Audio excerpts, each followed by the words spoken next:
Directors often spend a long time with movies, usually on the order of years. But sometimes, despite years of blood, sweat, and tears, often in the literal sense, these self-same directors disown the final work, or at least aren't satisfied with the release. In almost all cases, it has to do with studio interference. In this video, I want to take a look at the directors who were with the movie all the way to the end except for crossing the finish line. Along the way, creative differences between investors and creatives reared their head and the investors won the battle. That, in turn, would lead to directors disowning their works in the most extreme cases, though often they would try to grin and bear it. In some cases, things were made right, in most they weren't. In a few, the directors tried to even get their name removed from the movie. First, we'll look at some individual directors and movies where the director either never got final cut or, in one case, got it 25 years after the fact. Then, we'll take a quick look at two studios that have made a sport out of taking films from their directors, Marvel and DC. Frank Herbert's Dune had a troubled filmic history before Denis Villeneuve finally got it right. Before David Lynch's Dune in 1984, a number of directors, including Arthur Jacobs, Alejandro Jodorowsky, and Ridley Scott, were attached to direct. Scott is particularly interesting because he left Dune to film arguably the greatest sci-fi movie of the 1980s, aside from Empire Strikes Back. That, of course, was his masterwork Blade Runner, a movie that also had a troubled production and also had its theatrical cut ripped from the hands of its director. But more on that later. Lynch was approached to direct the movie after producer Raffaello De Laurentiis saw The Elephant Man. At the time, Lynch was also being considered for Return of the Jedi, and he hadn't read Dune. But after doing so, he decided to take the project on, not expecting how much he would regret the experience. Lynch worked through half a dozen drafts and, figuring he might not get to make two films, tried to condense it into one. The issues were apparent as soon as they began adapting the, at the time, considered to be unadaptable movie. A snippet from a September 1983 New York Times article by Algene Hermetz captures the difficulty and grandiosity of the shoot. Quote, "There are 53 speaking roles, 20,000 extras, 4 separate planets to be created, nearly 70 sets to be built and torn down, 900 men and women who have worked on the crew at one time or another during the last year. 200 of those men spent 2 months crawling on their hands and knees over 3 square miles of desert to clear it of rattlesnakes, scorpions, and every inch of cactus. Nothing grows or lives on the surface of the deep deserts of the planet Arrakis. The Dune of Mr. Herbert's intricate novel about a new messiah," end quote. And the decision to make it in Mexico in order to take advantage of favorable exchange rates between the dollar and peso compounded the problems. The electricity would go down, so they couldn't do basic tasks like using the phones and using sewing machines. An ancient volcano bed that they wanted as a location turned out to be a dump for dead dogs. 15% of the crew landed in the hospital, and more. After more than 6 arduous months in Mexico, the filming was complete. Then they started running into the fundamental issues. Dune is a long book, so it makes sense that Lynch's original cut would also be long. The rough cut was 4 hours long, but Lynch was able to condense it into 3 hours.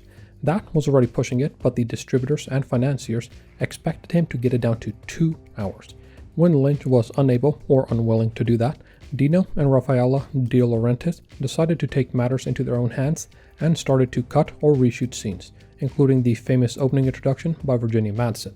Lynch, who isn't particularly confrontational, didn't go nuclear like another director on our list did, though he would call it a quote terrible experience, end quote, and said that it nailed for him the idea that one should quote never do a film without final cut, end quote.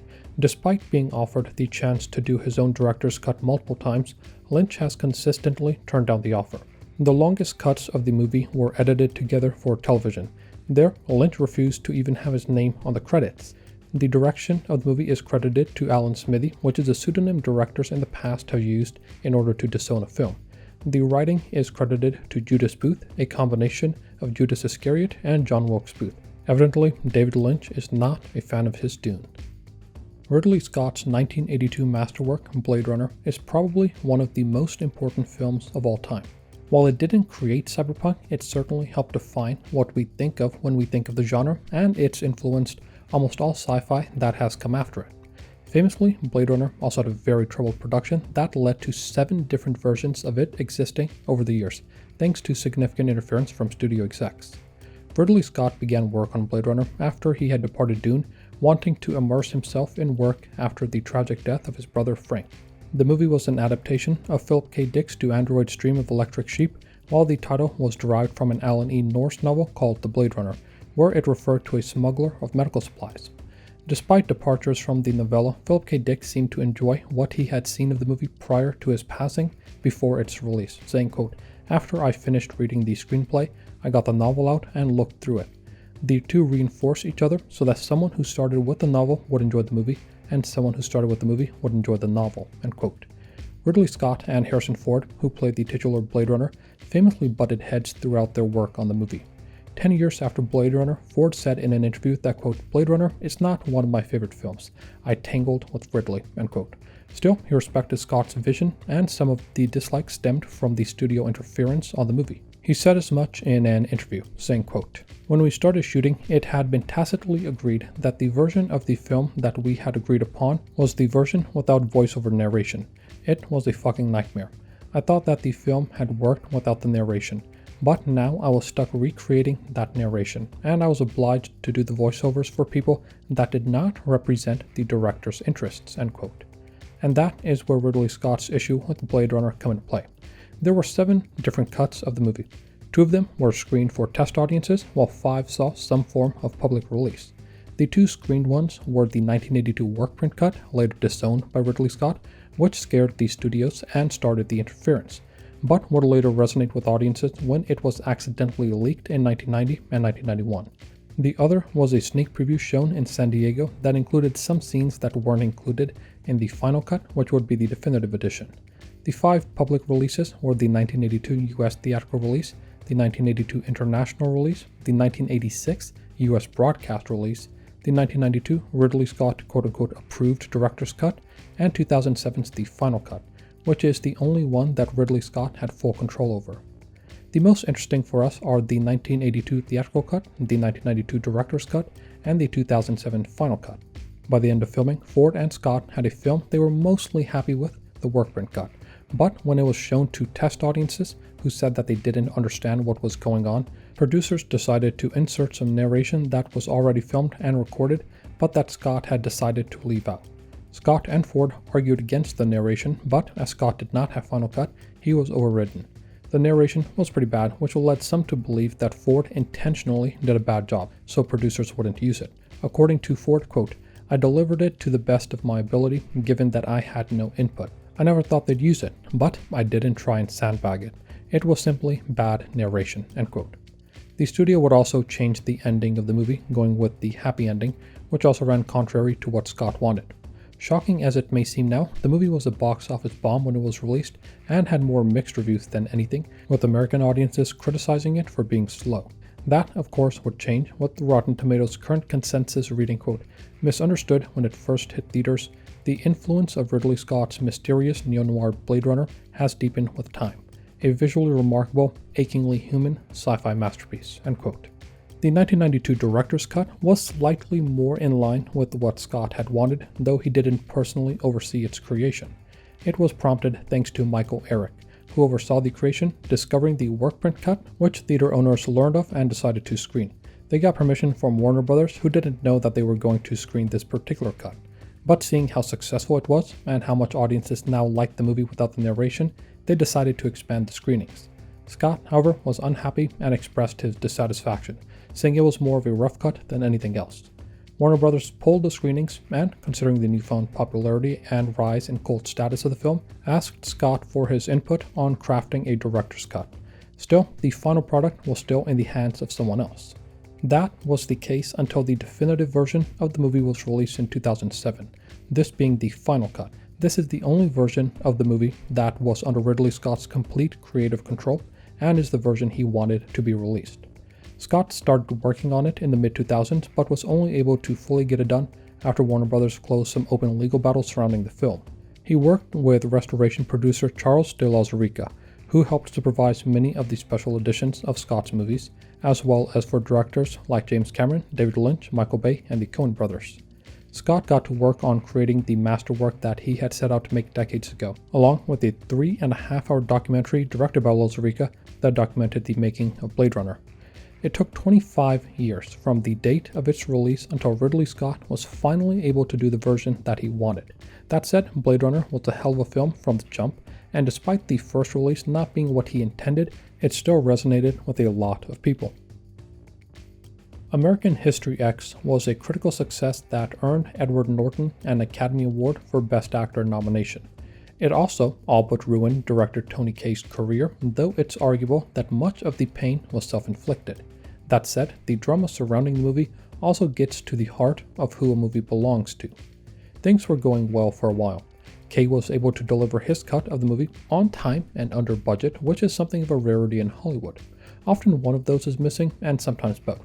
No, the production was shockingly smooth considering the subject matter. That doesn't mean all was well though. Even before things moved into post-production, Edward Norton was asserting his control over the movie, sometimes rewriting parts of the script. David McKenna, who wrote the script, said that Norton never made changes by himself and only made changes with him. Whatever the case, Kaye and Norton seemed to work fine together on the movie. When New Line Cinema test screened the movie, they found that people were receptive to it despite the subject matter.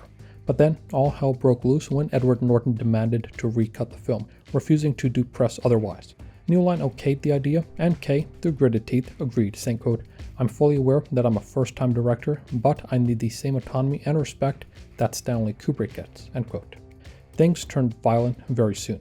According to an LA Times article, quote, "One day, Kaye stormed out of the editing room and punched a nearby wall, cutting his hand to the bone. My hand must have hit a hidden nail because I had blood gushing anywhere," he recalls. "I had to go to the hospital to have stitches. I still have the scar," end quote. Mitch Goldman, who ran marketing and distribution at New Line, said that the two cuts were virtually identical, despite the new cut supposedly adding another 18 minutes of footage. In his words, quote, "I could hardly tell the difference. I told Tony that the current version is every bit as emotionally powerful," end quote. But it was the principle of the matter that concerned Kaye, and he let it be known in a powerful way. After test screening the new cut, they found that audiences liked it even more than the original. New Line's chairman, Bob Shaye, who we can also thank for Lord of the Rings being a trilogy of movies, and Michael DeLuca, president of New Line, tried to convince Kaye to go with the new cut. Kaye, instead, decided to go nuclear. First, he threatened to take his name off the movie. Despite further concessions, like another 8 weeks to work on the film, Kaye instead decided to destroy any hint of a friendly solution. Then he spent 6 figures on taking out ads in the Hollywood trades that had quotes from famous figures lambasting New Line. During those 8 weeks, instead of doing something that could help the film, he, quote, spent several weeks working on new scenes and voiceover dialogue with Nobel Prize winning poet Derek Walcott, end quote. When he was supposed to show them his work, Kaye, quote, showed up with a rabbi, a priest, and a Tibetan monk, end quote. Why? Who knows? Maybe he thought that they would help DeLuca and Shaye see the light. New Line put its foot down and said that the new cut was going to premiere at the Toronto International Film Festival. So, Kaye tried to sabotage it by asking the organizers to reject the movie and filmed himself demanding as such. New Line would pull the film. He tried to get his name removed from the film to be replaced by a pseudonym. His choice? Humpty Dumpty. In Kaye's words, quote, "I like the sound bit, directed by Humpty Dumpty. In fact, I'm going to hire someone to wear a Humpty Dumpty outfit, walk around New Line's plaza, and sit on their little wall and occasionally fall off," end quote. He would eventually sue New Line for $200 million, but the case was dismissed, and Kaye got himself blackballed from the industry. Kaye once said, quote, "It's only after we're dead that people finally say, you know, he actually made a lot of sense," end quote. He didn't wait that long and came to regret his actions, saying, quote, "I was overcome and I was egotistical back then. My ego got in the way. Whenever I can, I take the opportunity to apologize to all the people that I aggravated. I was doing my best, it was my passion, but I was still completely in the wrong," end quote. 2012's Dredd is a sci-fi movie that follows squarely in the Blade Runner tradition. Despite not being a commercial hit, it did well enough with critics and fans that it became a hit on home video releases after the fact, and has thoroughly embedded itself as a cult hit. Alex Garland began writing the script for Dredd in 2006. Pete Travis was slated to direct, and Carl Urban was brought on board to play Judge Dredd. Filming began in November of 2010 in Cape Town, and while it mostly went smoothly, there were some signs of future consternation. The biggest was that Garland would almost always be on set for the shoot, which is unusual for writers who typically have moved on to another project by the time their written project starts shooting, unless they're a writer-director. If changes are needed, writers are asked to make the changes from wherever they are, and they'll be reflected on the shoot. That wasn't the case here though, and as the script erupted from the mind of Alex Garland, Karl Urban would often ask him for direction instead of the actual director, Pete Travis. Of the situation, Urban said, quote, "We had the benefit of having Alex Garland on set for pretty much the entire shoot. It seemed quite natural that when I had a question about the character, I wouldn't turn to the director, I would turn to the guy who wrote it. I honestly think Pete welcomed the input," end quote. Whether or not he did, something Travis did not appreciate was what happened when filming wrapped and they moved to post-production. Namely, that his involvement was minimized until it was completely cut out. According to the LA Times, which broke the story, quote, "Although he completed shooting the picture earlier this year, Travis has not been involved in the current editing phase of the movie after creative disagreements with producers and executives in charge of the film reaching a boiling point," end quote. The report went on to say, quote, "Instead, the editing room is now being run by a writer-producer on the film, screenwriter Alex Garland," the people said, end quote. Some even said that Garland would seek a co-director credit, though that didn't come to pass. Travis and Garland would eventually release a joint statement that read, quote, "During all stages of the filmmaking, Dredd has been a collaboration between a number of dedicated creative parties. From the outset, we decided on an unorthodox collaboration to make the film. This situation has been misinterpreted. To set the record straight, Pete was not fired and remains a central part of the collaboration, and Alex is not seeking a co-director credit. We are all extremely proud of the film we have made," end quote. That runs very contrary to what Karl Urban would say in 2018. In an interview with Joe Blow, Urban said, quote, "A huge part of the success of Dredd is in fact due to Alex Garland, and what a lot of people don't realize is that Alex Garland actually directed that movie," end quote. After Dredd, Travis would go on to do one more feature film, City of Tiny Lights, before moving to doing TV. Garland, meanwhile, has established himself as a tour de force filmmaker with movies like Ex Machina, Annihilation, and Civil War. The truth is probably somewhere in between. It's not like a studio could out and out say that they booted their director at the last minute after all. Once Upon a Time in America was Sergio Leone's last film, and it was subject to quite the butchering by studio execs. Leone first arrived at a 269-minute cut, but in order to please distributors, was able to get it down to 229 minutes, which was slated for international release. But American distributors weren't too happy about that, as it ran almost 4 hours. So, studio execs decided to take a knife to the movie, cutting it down to 139 minutes, or a full hour and a half shorter than Leone's compromise. To top it all off, this was done without Leone's permission or supervision. Reviews were, understandably, derisive, as many critics knew about what had gone on behind the scenes.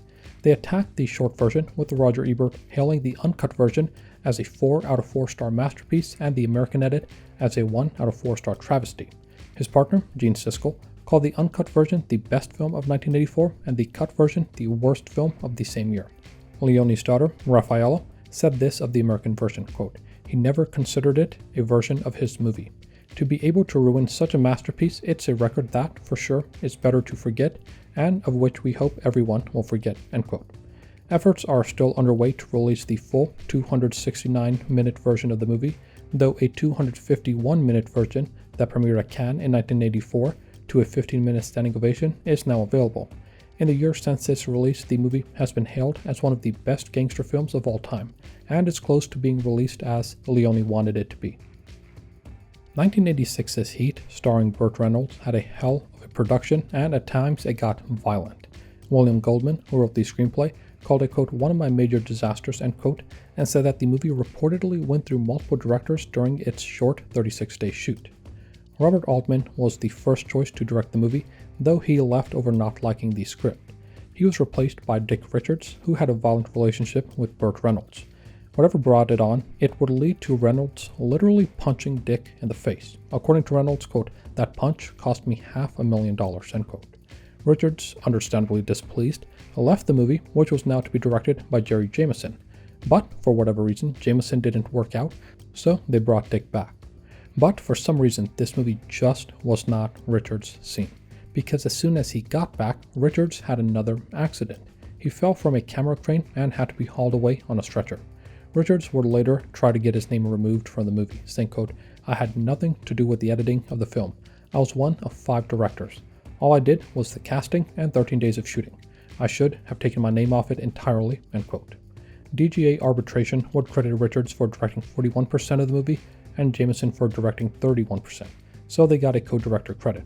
Probably as a result of its discordant making, the movie was a flop critically and commercially.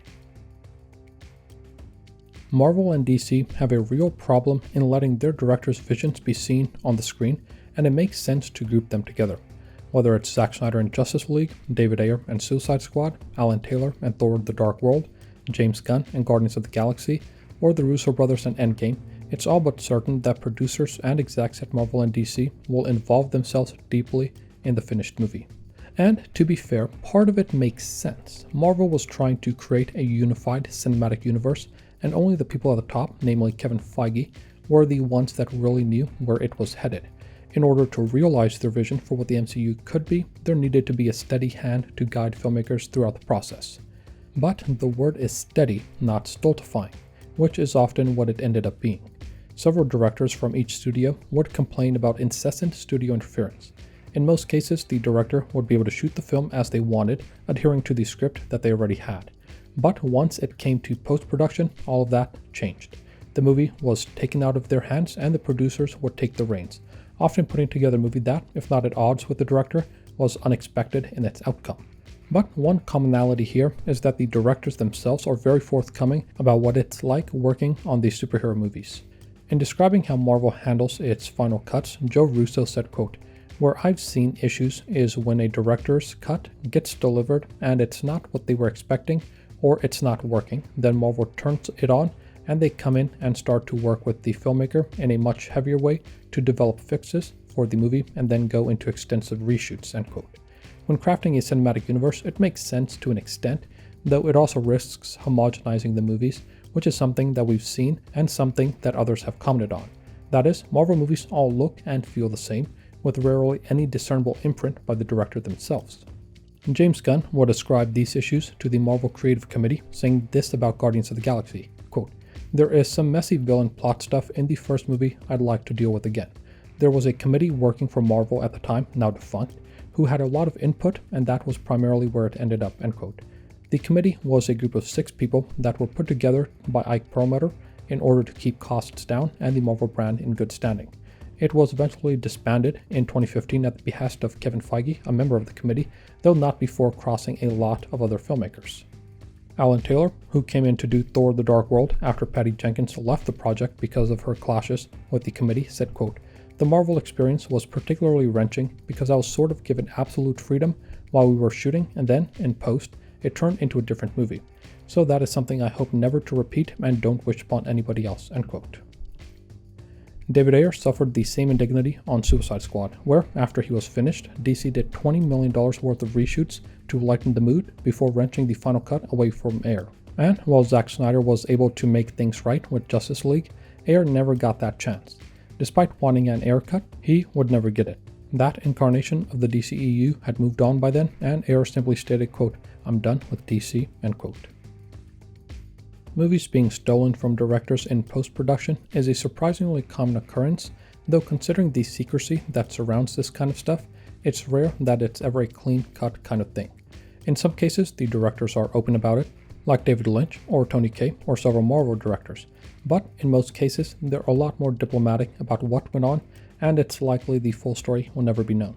Sometimes we get a director's cut, and all is well, but a lot of the time, we're left wondering what could have been different.